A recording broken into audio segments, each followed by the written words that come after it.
Hello, hello, my name is Verity and welcome along to this video all about our breath. So there's lots of exciting little hints and tips and cues that you might find from this video that will help you not just every time you show up on your yoga mat, but also out in your everyday life. Before we kind of tuck right into it, let's just start by grounding ourselves and centering our energy. So you may like to close your eyes or you can keep them just kind of soft and gentle, you decide. And then we're just going to observe the feeling of our body against the ground. And then from there, taking your awareness onto the feeling of your body, just breathing by itself. We'll try not to do anything fancy here, but just observe, just sit with the feeling of your body breathing by itself. And I would invite you to maintain this intention of curiosity today as we do explore our breathing. And if your eyes are closed, you're welcome to either leave them like that or you can open up your eyes. And we're going to just briefly chat about why on earth we would even think about paying attention to our breath and thinking about how to breathe more effectively.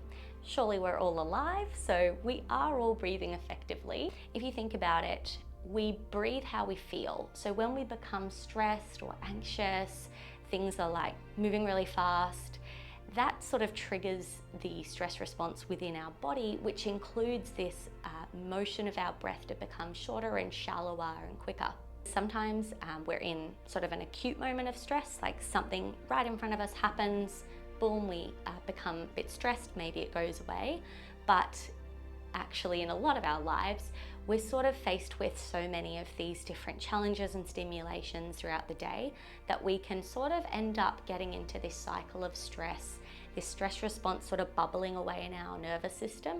And if we've started to breathe like that a little bit more ongoingly, we're actually sort of reinforcing to our body and our nervous system that we are under stress, that maybe there is something stressful, there's a threat that we need to respond to. So that's an example where we are feeling how we breathe. So the messages go both ways. We can kind of alter the way that we are responding or feeling in a situation if we could tap into adjusting the breath. So we let the body change into a different state of being, and that ultimately then affects the brain and hopefully our mind as well, becoming a little bit calmer, becoming a little bit clearer. So you would have possibly heard of diaphragmatic breathing. So the diaphragm is if you kind of have your bony sternum at your chest and then you find like a squidgy part of you underneath, it's a little bit tender. That's sort of where your diaphragm sits. So you could place a hand over there now to get a feel for where your diaphragm is. So it's kind of right up the top. You can feel your rib cage wraps around and your diaphragm is sort of just under that lower portion, the lower few ribs. What we want to think about when we are tapping into this more calming, soothing, regulating form of breath is the diaphragm, which is a slow moving muscle. We want that one to be doing most of the work. We don't want a lot happening with the chest. It can kind of follow the movement, but we don't want it to kind of lead and be the star of the show. And then your shoulders, we don't need them to do anything. So they can be out in the audience cheering on the performance, but they don't need to move or do anything really themselves. Sometimes as well, for many reasons, we may have developed a pattern where we breathe in through the mouth. So just like tiny steps of practicing breathing in through the nose, and over time we might be able to shift the breath towards that as sort of your regular pattern of breath. The reason it's awesome to breathe in through the nose is that basically, there's like over 30 functions of why breathing in through the nose is amazing, but just a few, it filters and humidifies the air when it comes in. It chemically optimizes the air that's coming in. It's better for your organ function. It then serves your immunity. So it's just really great to practice breathing in through the nose. When you breathe out, it's not too important whether it's nose or mouth. We're more thinking about just being slow on those breaths out. So I would suggest you can either just breathe out through the nose as well, or if you're finding your breath out kind of just goes out really quick, you may decide to make like you're blowing out birthday candles, like a little O with your mouth. And you can blow out your candles every exhale. You could switch between and just experiment to see what feels better. So I think I have covered most of the basics. When we get into this, I'm going to cue some of this breathing for you, and then you can sort of see how it feels in your body. But we're going to be talking about breathing in through the nose, diaphragm moving first, chest second, shoulders don't move. When you exhale, slow and steady. So I'll let you just take a moment to get down onto your stomach if you'd like to start there. Being seated is just a little bit more complex. You've got to use your abs and your core to kind of hold you up at the same time as trying to relax into the breath. So I find it's nice to start lying down. And we will try this on the stomach and then we'll flip onto the back afterwards. All right, so hopefully you are settled. We'll breathe in through the nose once you're ready. Breathing out. In through the nose, diaphragm moves first, chest second, shoulders don't move.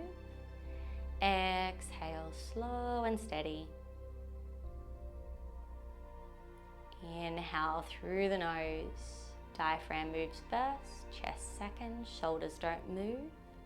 Exhale, slow and steady. Continuing like that, just at your own pace now. Noticing if you can feel the diaphragm in particular expanding and contracting underneath your rib cage.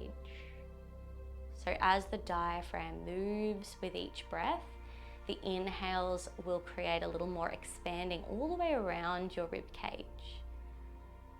And as you exhale each time, the diaphragm kind of comes back to its starting position, so the ribs can draw back in as we relax. We just keep that flowing a couple more rounds.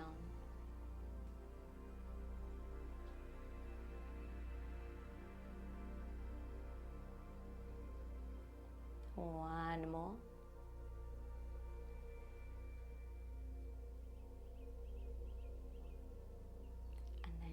Like to gradually shift over onto your back, and we'll try the same thing laying on your back, and you might just start to notice which one feels a bit easier for you to tap into that sensation. So feeling that lower portion of your ribs right under your sternum where the diaphragm lives, that's where we want to feel that sort of rising and falling, expanding and contracting. So once you are on your back, breathe in through the nose, diaphragm moves first, chest second, shoulders don't move. Exhale, slow and steady. Inhale, nose, diaphragm moves first, shoulders don't move, chest second. Exhale, slow and steady. Continuing at your pace.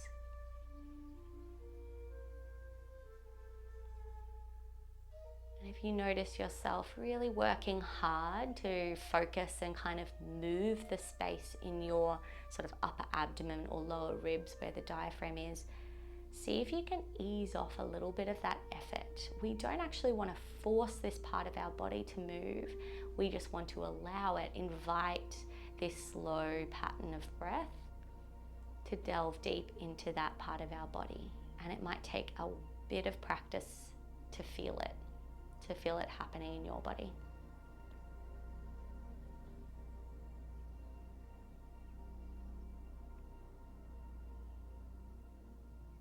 Taking another 2 or 3 rounds depending on the pace of your breath.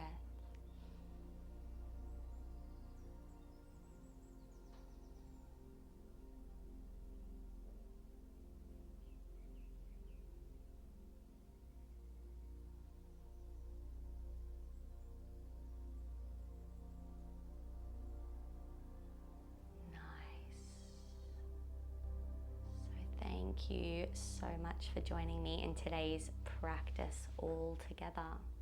Please take your time to gradually make your way up and back out to your day, and see if it's possible to keep a little bit of this awareness of your breathing throughout the day. Just like noticing. Awareness is the first step, and then perhaps bringing in that diaphragmatic breathing when you feel it's possible. If you have found this video useful, please give it a like, or let me know in the comments what you think, or if anything particular stood out to you.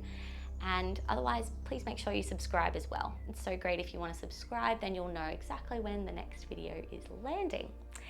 Thank you so much, everyone.